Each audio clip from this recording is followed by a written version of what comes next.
Halo Bro Konco, kita ketemu lagi. Sekarang saya sudah bersama dua teman saya yang waktu itu sempat disebutkan di video waktu saya sama Sinta. Yang di sini Angga, yang di sini Kontrat, biasa dipanggil On. Waktu itu kita di videonya Sinta itu sempat nyebutin nama mereka ketika ngomongin soal pendekatan ke cewek. Salah satu modus cowok adalah ketika kenal, tapi nggak kenal-kenal banget, cuma kenal nama, sampai rumah googling Sinta Nainggolan. Nah, bisa jadi ntar video ini yang nongol, dan video ini yang akan dipelajari cowok-cowok itu tuh. Kayaknya cowok nggak seheboh itu deh. Soalnya cewek yang Siapa begitu. bilang aku On Anda.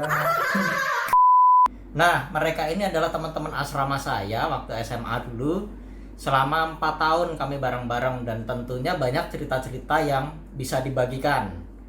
Mulai dari kisah misterinya, lalu ada kisah-kisah yang lain mungkin yang bisa kita ceritakan.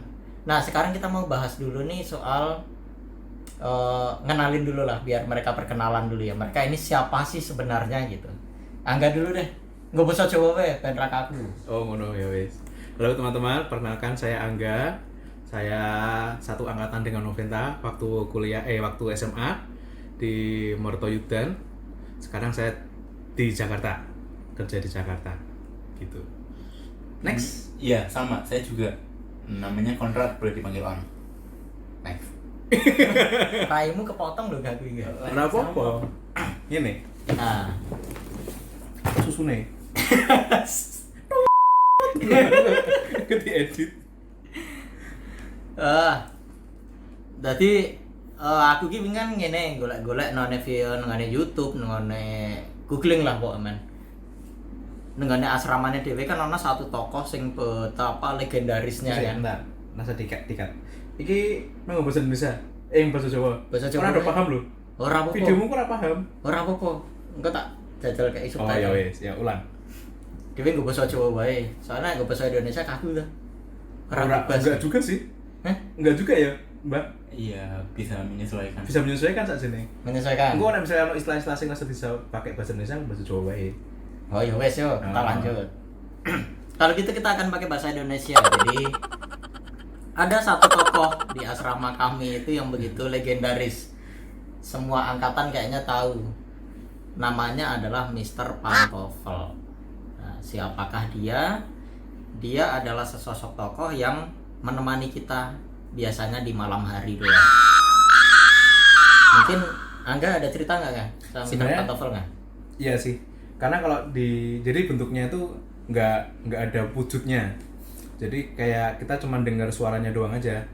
Jadi dia itu muncul setiap mulai maghrib gitu ya. Mulai jam 6 gitu sampai menemani kami sampai bangun pagi sekitar jam 5 itu dia baru hilang. Itu sih, Mas.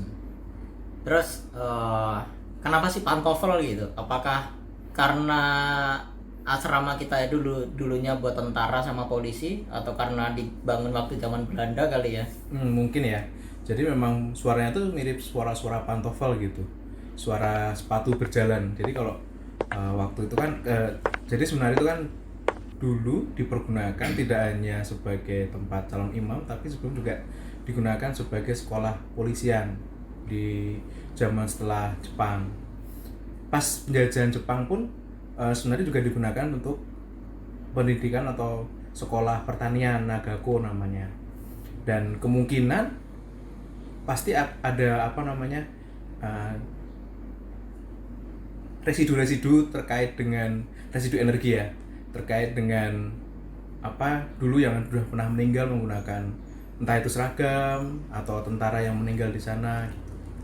Kemungkinannya seperti itu sih. Makanya hasilnya adalah terdengar suara-suara seperti orang berjalan tapi nggak ada wujudnya.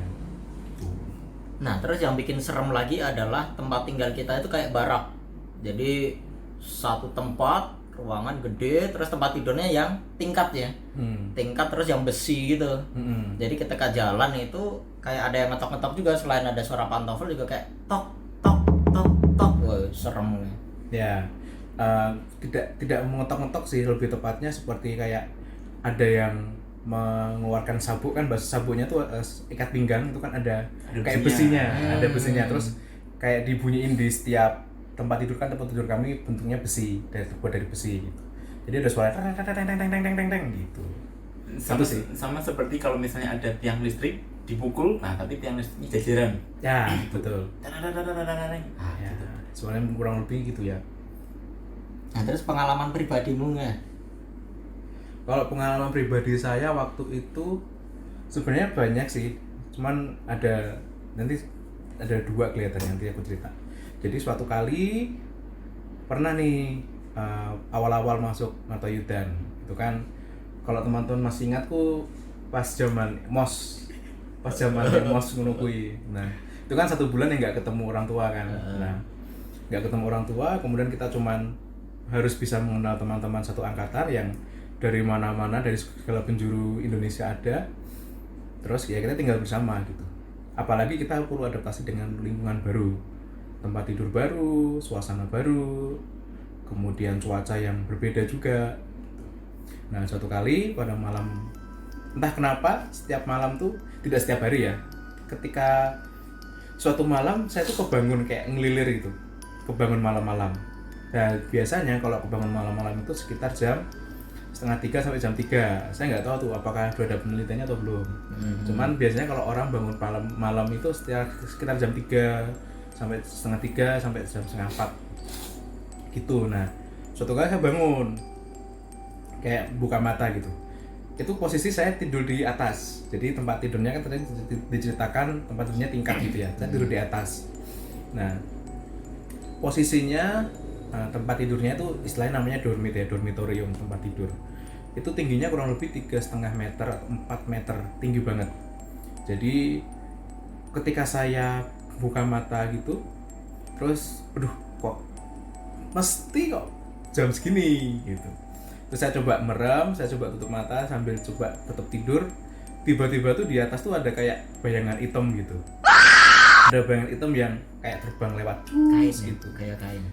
Kurang lebihnya kayak kain hitam gitu ya, tapi saya nggak tahu bentuknya apa gitu, nggak, cuman bayangan gitu.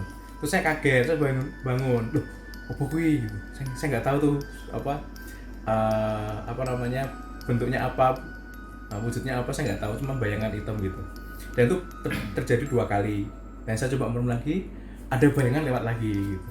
Nah saya membangunin teman saya sebelah saya, namanya Prana, Ndong sebutannya, dong bangun dong. Tapi dia nggak bangun, kayak cuek gitu.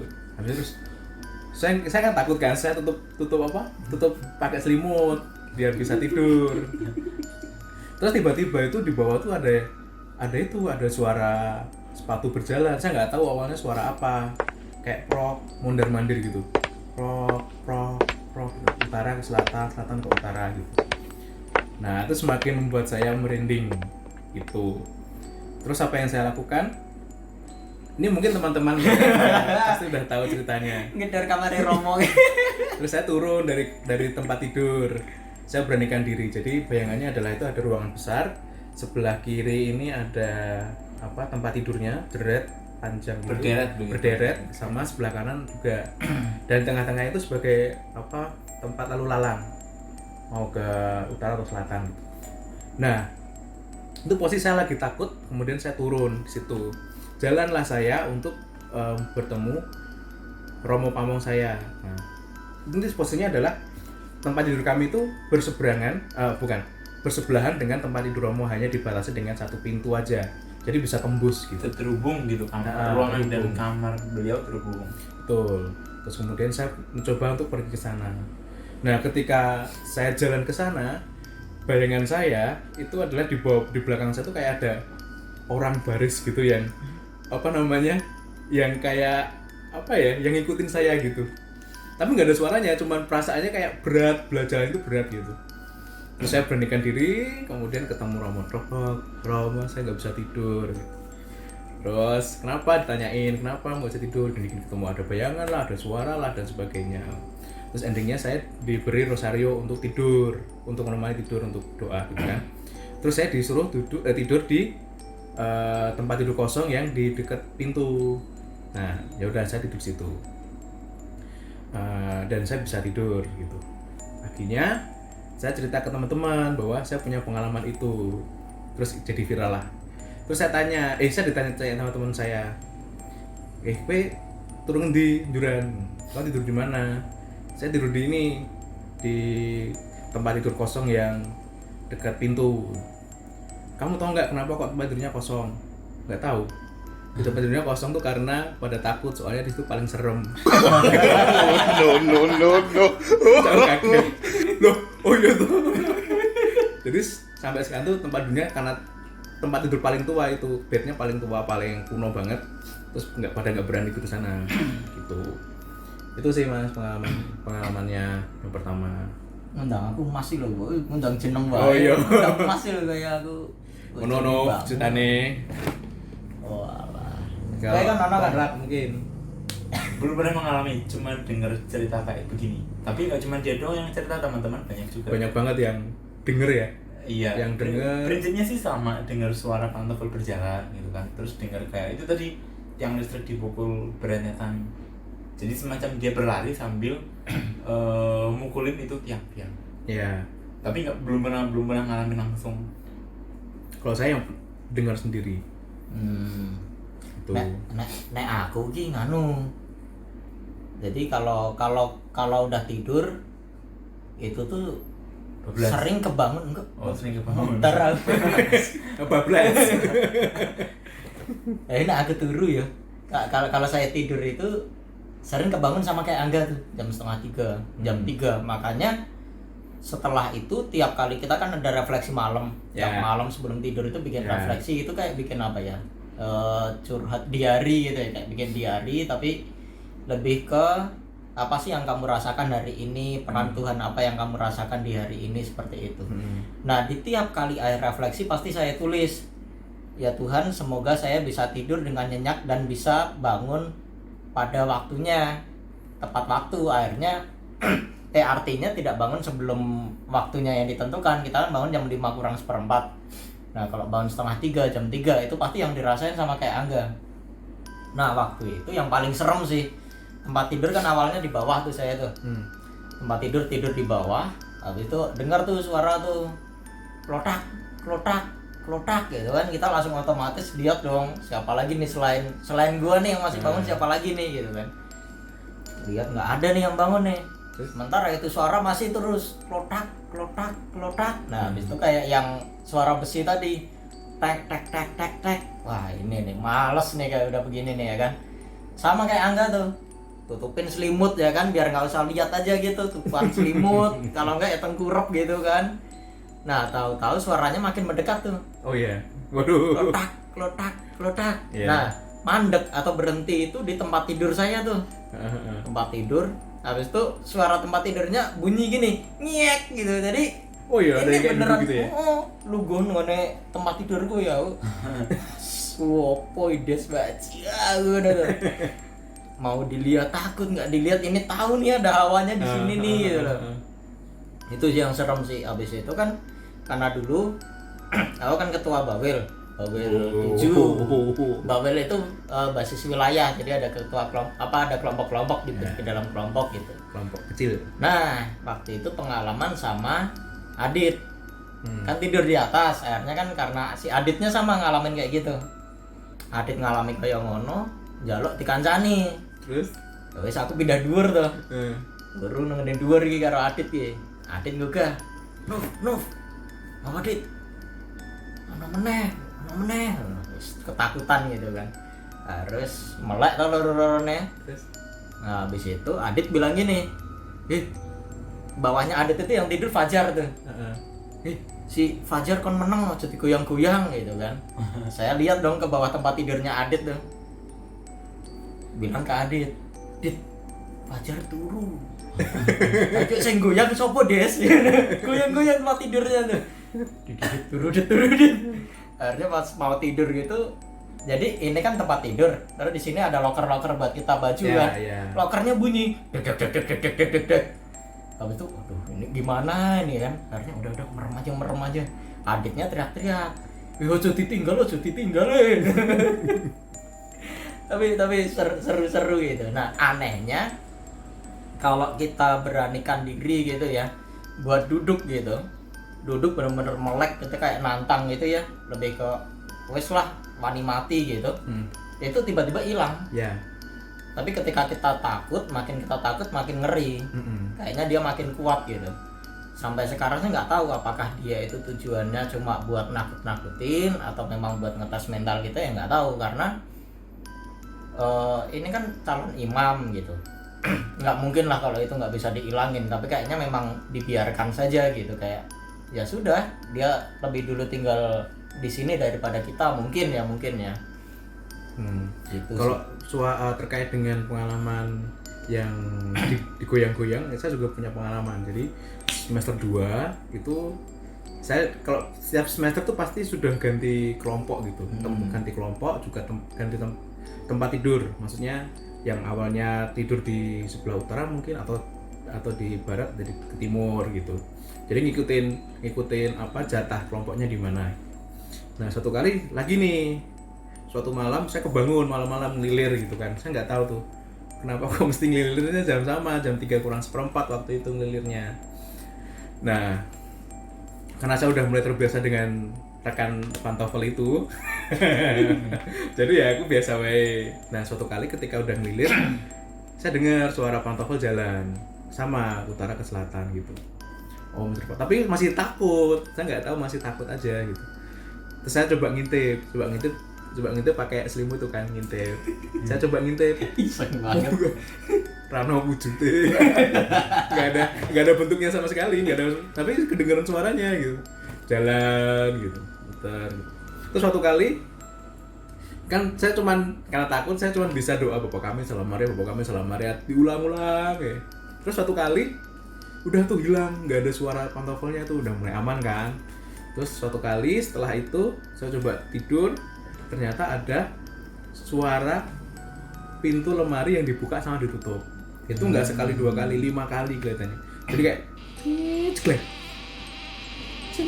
ceklek konstan. Jadi waktunya juga konstan. Tapi itu semakin mendekat suaranya. Jadi lemarinya tuh kayak Gonta-ganti no berarti. jadi kok maju loh. Mengarah nenggon aku suarane. Nah, suatu kali Ki kayak tuyul golek kelambi ya ada yang burang itu ceritanya tuyul golek sewan. Aku krungune iki lemari iki semakin nyedak ning aku. Baru terus sok banter gitu. Semakin banter suaranya.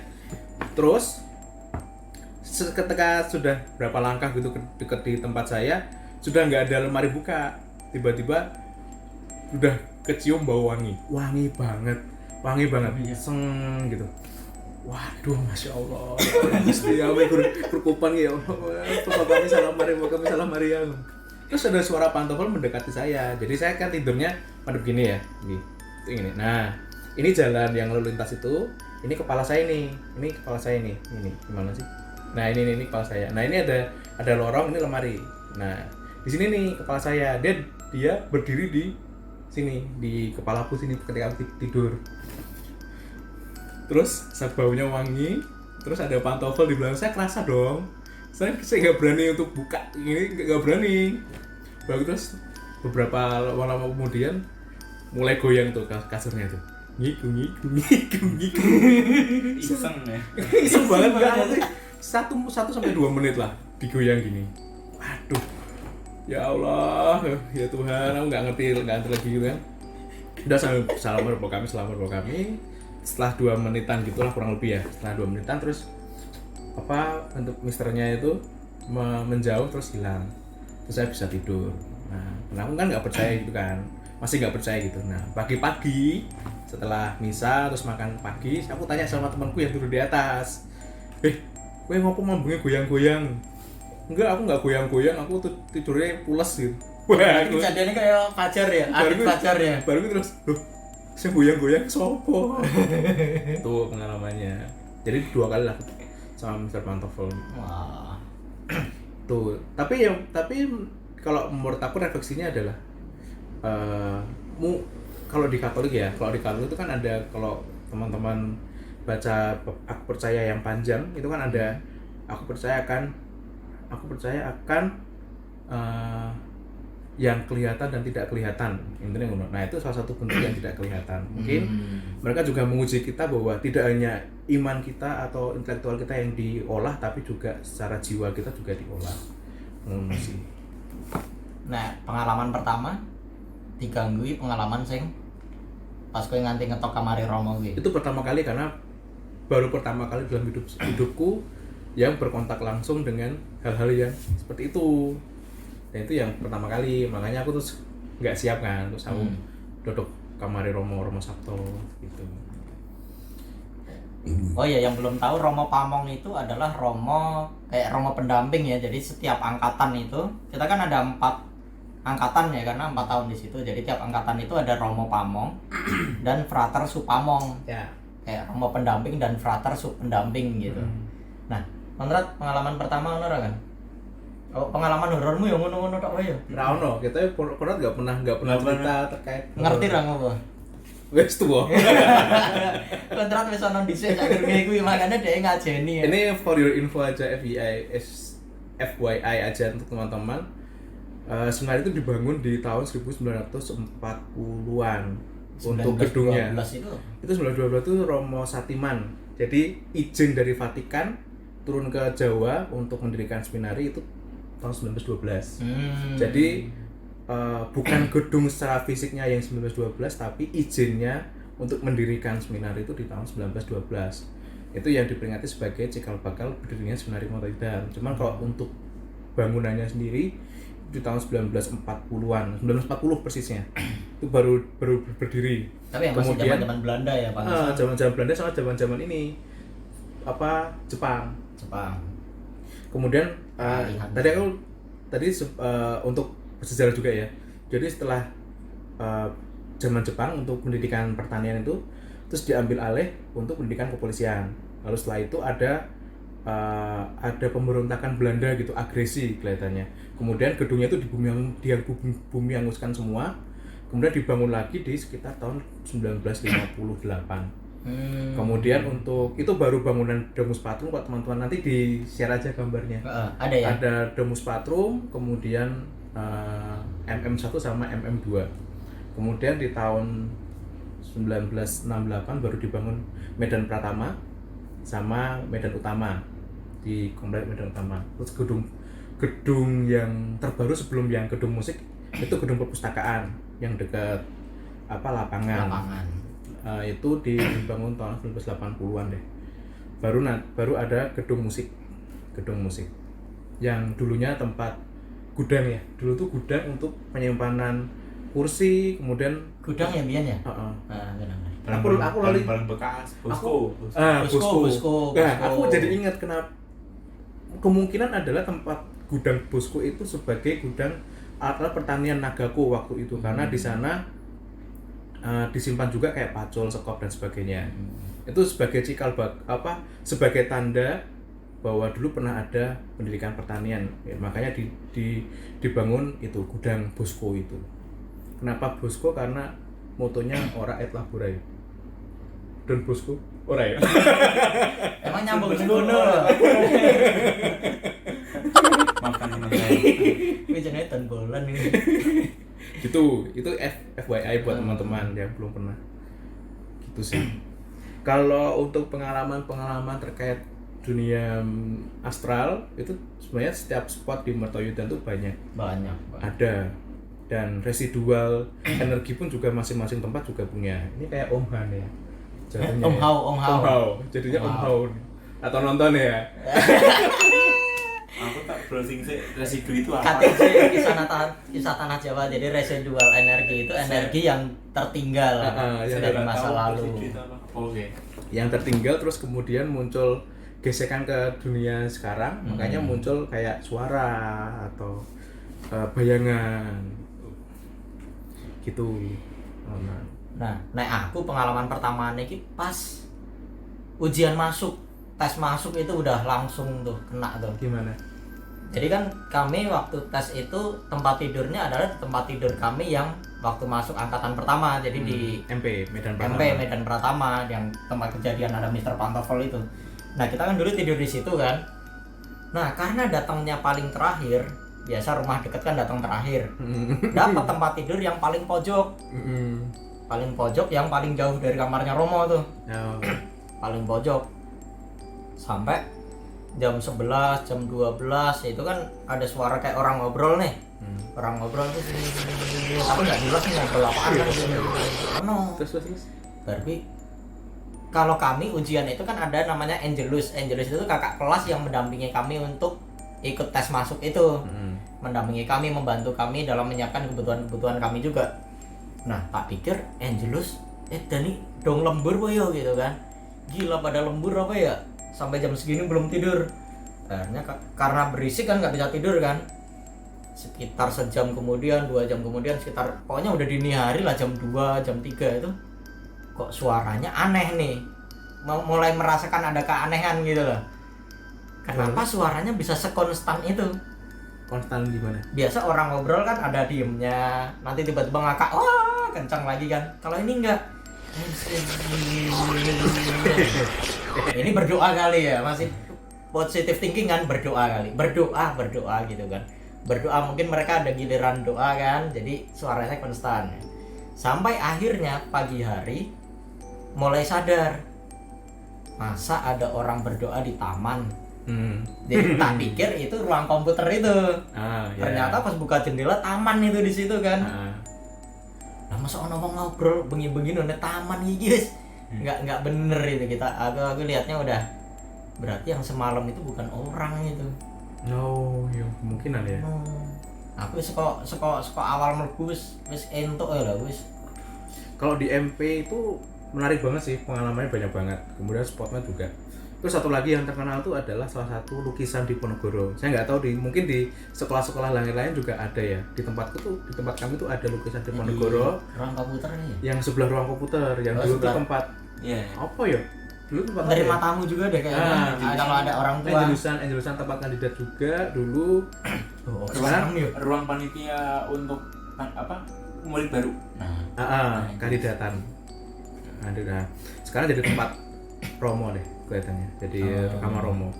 Nah, di situ terpampang itu dipasang lukisan Pangeran Ponorogo yang lagi naik kuda, kemudian nunjuk ke sana, bukan nunjuk ke kita gitu.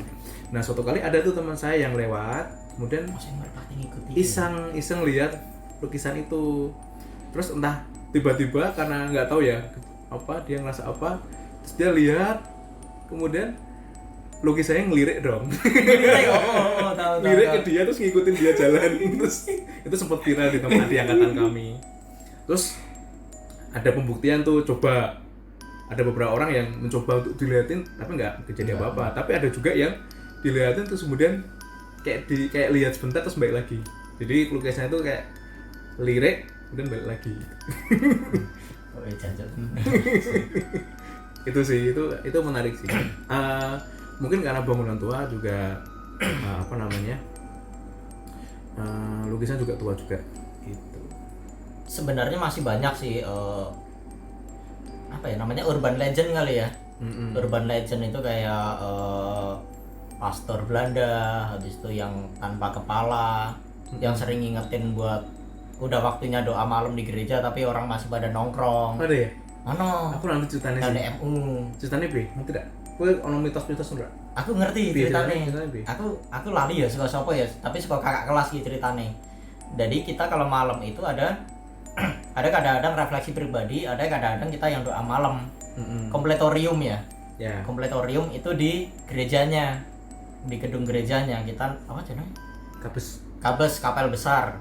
Nah, harusnya kan mereka sudah ada di kapal besar itu sekitar jam 9 ya. Jam 9 harus sudah di situ, tapi ada yang masih membandel nih, mau bolos gitu loh. Nah, mereka duduk-duduk di MU kan, kita tempat tidurnya ada MU atau yang MM2, MM1 ya. MM1 perbatasan MU itu ada kan? Nah, MM1 kan tempat tiduran sini, terus sini ada tempat kita buat olahraga tuh. Iya kayak lapangan kecil gitu. Nah, sing nek ono fotone aku kowe karo si TW foto ya lan nang jero dormit. Ono ya fotone. Dormit MM1 ono. Hilang ya tak foto. Jadi pokoknya ada satu kamar yang langsung tembus ke tempat ada sebuah taman kecil. Nah, lagi nongkrong-nongkrong nang kono, ono sing ngelengke. Kok masih pada di sini, nggak ikut kompletorium. Oh iya ya. Langsung melayu des. Kayak kelas nih. Oh. Nah, dia pakainya pastornya itu ya legendanya ya, ini legenda lah ya. Pakai yang baju hitam. Kan ada putihnya sih. Nggak tahu ada putihnya apa enggak, tapi pakainya baju hitam terus rokoknya Romo Belanda. Nah, itu sih ngeri sih, Yon. Makanya itulah alasan kenapa saya nggak pernah mau bolos misa. Nggak pernah mau bolos kompletorium itu. Takut disamperin. Terus ada lagi yang si banyak sih sebenarnya kayak si Eka ya. Ya, itu di MP juga kejadiannya. Jadi waktu bangun pagi kita bangun jam 5:04. Kemudian satu angkatan itu dibagi 3, ada yang olahraga, ada yang opera tuh kayak nyapu bersih-bersih gitulah, kerja tangan gitu, sama mandi biar nggak numpuk pas mandi. Mandinya bisa gantian. Biar gantian mandinya. Kalau mandinya kan terbatas tuh. Terus nah suatu kali si Eka ini tugas opera nyapu di gang depan dormit. Iya, opera itu bersih-bersih. Bersih-bersih, dia nyapu. Nah setelah nyapu dia tuh kayak kan capek ya, jadi kayak merenggangkan badan, terus dia lihat di pohon matoa depan seberang dorm itu ada pohon matoa tinggi kan. Terus dia lihat naik gitu, kok ada 2 kayak bola besar gitu, mata merah kayak ngeliatin dia gitu loh. Terus dia teriak, kelingan enggak? Aku kaget, waktu itu aku lagi mandi. Terus aku aku kan orang mudeng ya. Habis itu terus si Eka ini nggak ikut misa karena kejadian itu. Terus dia ngobrol sama Frater Romo Kristi lah sekarang, sama Frater di ruangannya. Terus aku habis misa kan, terus makan pagi, terus aku tanya sama teman-temanku, si Kuncut kenapa ya? Wih lo dulu apa kayak gede besar gitu di pohon matoa gitu. Keteni sih. Itu pengalaman dia sih, pengalaman si Kuncut. Itu. Kalau kakak kelasku dulu ada, jadi mungkin teman-teman di sekolah-sekolah juga merasakannya. Ini terkait dengan karawitan, terkait dengan gamelan. Jadi kan di MP itu kan ada bangsal kaca. Bangsal kaca itu aula juga ya, cukup besar. Itu ada tempat naruh karawitan, gamelan lah, lengkap full set gitulah. Itu sudah lama banget kok. Dibelinya lama banget. Nggak tahu pastinya kapan, daripada aku nanti bid'ah ya. Terus suatu kali aku diceritain sama kakak kelasku lagi makan malam kan, terus dia cerita, aku wis tahu loh apa jenenge krungu karawitan. Jadi ceritanya gini, suatu kali dia lagi tidur kemudian ngelilir kan malam-malam di MM2. Nah lokasinya adalah kan ini bangsal kaca, kemudian ada bangsal kaca, di sini tuh ada lapangan kecil, terus di sebelahnya tuh udah mulai dormit. Jadi cuman dormit, ada lapangan, terus langsung bangsal kaca. Nah suatu kali ketika dia ngelilir gitu, dia kayak denger suara bonang gitu man, tong gitu, lirih gitu loh, lirih. Suara apa sih? Terus dia coba fokus, isengnya tuh dia tuh fokus gitu dengerinnya. Terus habis itu tong gitu. Terus habis itu lama-kelamaan kok dia dengerinnya kok penuh full set gitu loh, karawitannya full set, kemudian ada yang nyanyi gitu. Terus aku terus dia bangunin temennya, tangi gue krungu apa ono suara gamelan ora krungu. Waduh. Terus dia cuma ngobrol, kancane ngobrol ben aku iso turu gitu. Terus sampai dia bisa tidur, kemudian paginya dia ngomong sama cerita ke teman-teman bawilnya, aku krungu suara gamelan, aku krungu. Aku asline krungu tapi aku ra wani ngomong. Oh ya wes. Berarti begitu akeh sing nahan lho sakjane. Kuwi si Andri Alfa sing cerita. Oh, si Andri Alfa itu 2 Bikom. Iya, berarti 2 angkatan di atas kita. Ya itu menarik sih. Ya setiap orang pasti punya cerita masing-masing yang Pasti beda-beda. banyak. Yang beda-beda. Nah, aku kan pas MP, kalau pas aku kelas 1, kelas 2, kelas 3 kayaknya enggak ada deh. Karena sepi ya, Bro. Heeh. Kelas 1, 2, 3 itu sepi MP kan. Nek dulu pernah Kie tahu diceritani Yohan. Aku tahu ceritani Kie. Jadi Kamis Putih itu kan misa bareng di Kabes. Nah, karena karena untuk membuat kusyuk gitu ya, karena pengen buat suasana yang kusyuk, maka semua lampu tuh dimatikan, semua angkatan di sebuah medan tuh lampu dimatikan. Terus kan dia waktu itu gas poster kelihatannya, poster OSIS. Terus setelah ketika misa gitu kan dia kebelet pipis. Nah terus dia ke Medan, balik ke wilayah kami di MM1 waktu itu. Terus dia jalan ke kamar mandi, terus dia pipis lah di sana di Noel gitu. Kan gelap kan jalan. Pas pipis gitu, terus tiba-tiba di sebelahnya tuh di Noelnya tuh kayak gerak gitu, gerak 2 kali, terus kie, opo kuwi, dia buru-buru cuci tangan langsung lari, balik meneh jadi poster. Oh, aku kelingan pas Wih. zaman MU itu. Nek gue kan pengalaman sing suster ngesot apa lah. Oh, MU. Jadi udah tahun terakhir. Habis itu kita kan ada kita tahun terakhir MU itu ada namanya KPA. Sama anak SMA yang mau jadi pastor. Nah, itu 1 tahun dulu di situ. Sebelum jadi frater kan. Nah, waktu itu si Hendri. Nah, kamarku kan di pojok. Paling pojok, belakangnya gua Maria. Nah, paling pojok. Habis itu si Hendri bilang bahasa Jawa ya, Fen, ojo mlebu nang kamarmu. Oh, Lagi ono wong gitu kan. Aku lupa apakah dia bilang lagi ono wong atau ada suster atau apa gitu ya. Pokoknya dia bilang jangan masuk kamar dulu. Nah, waktu itu kan masih jam studi kan, jam belajar. Ya udah di kelas dong, santai kan. Nah, agak-agak nggak percaya sih, opo sih, paling nakut-nakutin doang ya kan. Nah, setelah itu terdengar kabar di MM2, suster siapa waktu itu, gitu, katanya ngejar ada suster ngesot masuk ke dormitnya MM2. Vitalin. Suster Itu Vitalin itu, suster sing- Vitalin. Vitalin ya, rambutnya apa? Suster Vitalin itu yang cakep itu. Nah, pokoknya ada suster, kayaknya suster Vitalin deh. Terus. Nah, katanya ngejar ada suster ngesot masuk ke dormit. Nah, si Hendri cuma nyamperin bilang gini, itu suster yang tadi di kamarmu. Asu. jadi ternyata yang dia bilang itu beneran ada suster yang nggak tahu dia mampir apa ngapain kan di kamarku. Padahal kamar itu kecil, kayak kamar kosan itu setengahnya doang, cukup buat 1 kamar, lemari, udah gitu. 2,5 kali 2 kelihatannya, lupa. Nah, barangkali aku serasa turu guys. Karena suster ngesot di situ ya kan. Akhirnya udah nggak tidur tuh, tapi itu serem sih. Ya yang kupikir kan cuma guyonan doang kan, ternyata ada beneran. Tuh. Aku kalau jadi Noventa takut sih. Jadi coba tidur, kemudian di bawah bed ketika ada yang jatuh, ngambil dibantuin. Oh iya, kalau pulpennya. kalau medan utama itu kamarnya udah sendiri-sendiri. Kalau tadi kan kita makanya. ceritakan ada dormit MP, MM1, MM2 itu masih jadi satu. Nah, kalau medan utama itu satu ruangan gede cuman udah disekat-sekat. Jadi 1 kamar 1 orang. Dan dilarang untuk ada orang lain yang tidur di kamar temennya. Makanya kalau ada teman-teman yang bilang, Mbok, minta temennya nemenin tidur di situ gitu kan, itu pertama nggak boleh. Yang kedua juga Nggak bisa.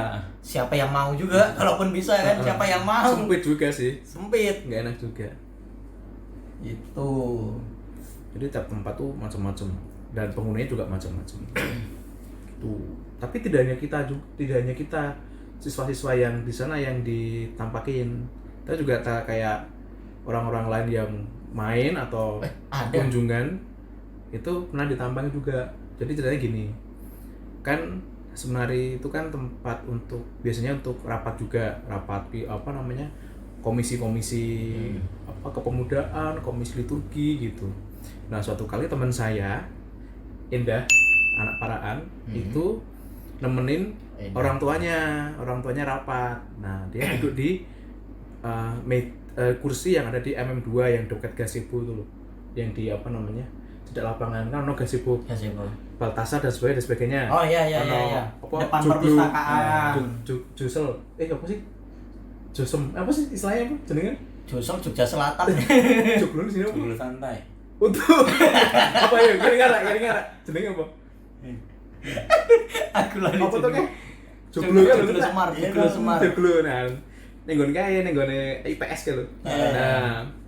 Di sana lah sambil nungguin orang tuanya rapat di aula kelihatannya. Terus suatu kali dia ngelirik di kelas tuh kayak gimana sih keadaannya, terus ada kayak cowok duduk tapi cuman diem aja di kursi, terus dia tetap ngeliatin gitu. Tiba-tiba cowoknya berdiri terus maju ke depan kelas, terus apa dikiranya mau nulis di papan tulis, enggak, dia cuma jalan terus nembus tembok. Saya itu terus dia kaget, terus agak trauma sih main ke mertua. Itu salah satu. Jadi nggak hanya cuma siswanya aja, nggak hanya siswanya doang, tapi teman-teman yang di luar pun juga kadang-kadang itu juga iya. Gitu. Nanti sih. Ya paling sejauh ini sih itu dulu yang bisa kita ceritain. Yang pasti kan masih ada banyak dan mungkin banyak juga yang nggak kita tahu ya, yang belum terceritakan ke kita. Mungkin nanti ada yang nonton ini terus pengen cerita, ya silahkan monggo aja gitu loh. Bisa di share juga di kolom komen ya. Kolom komentar biar yang komen nggak cuma 2 orang.